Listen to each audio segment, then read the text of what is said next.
রূপমকে একটা চাকরি দিন। এমএ পাস, বাবা নেই, আছে প্রেমিকা।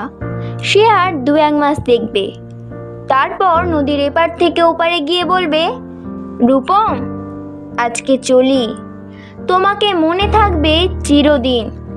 রূপমকে একটা চাকরি দিন, যে কোনো কাজ, পিয়নের কাজ হলেও চলবে। তমালবাবু ফোন তুললেন। ফোনের অন্য প্রান্তে যারা কথা বলে তাদের যেহেতু দেখা যায় না, সুতরাং তারা দুর্গেয়। তমালবাবু মামাকে বললেন, রূপমের একটা চাকরির দরকার।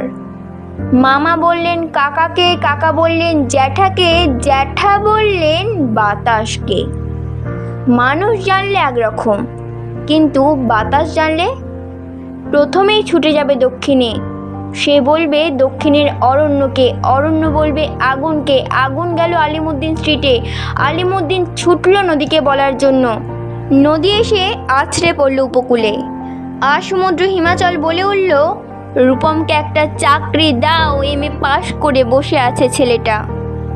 কয়েক মাস বাদের ঘটনা।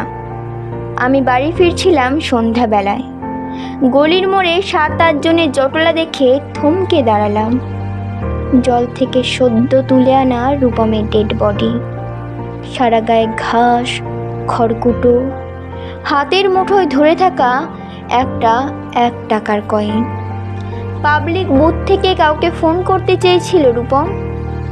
ভারত সরকারের ওই 1 টাকার কয়েনের দিকে আমার চোখ। সারা গায়ে সবুজ ঘাস, ঘাস নয়, অক্ষর। এমএ পাশ করতে একটা ছেলেকে যতগুলো অক্ষর পড়তে হয়, সেই সমস্ত ব্যর্থ অক্ষর ওর গায়ে লেগে আছে। একটা ছেলেকে কেন আপনারা এমএ পড়ান? কোন আহ্লাদে 8খানায় বিশ্ববিদ্যালয় বানিয়েছেন? তুলে দিন, এসব তুলে দিন। এই কথাগুলো বলবো বলেই ফোন তুললাম পবিত্র সরকারের। ফোন বেজে উঠল, ফোন বেজেই চলল, ফোন বেজেই চলেছে। 20 বছর ধরে ওই ফোন বেজেই চলেছে, আরও 20 বছর বাজবে।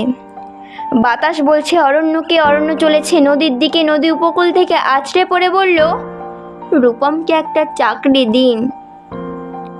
কে রূপম?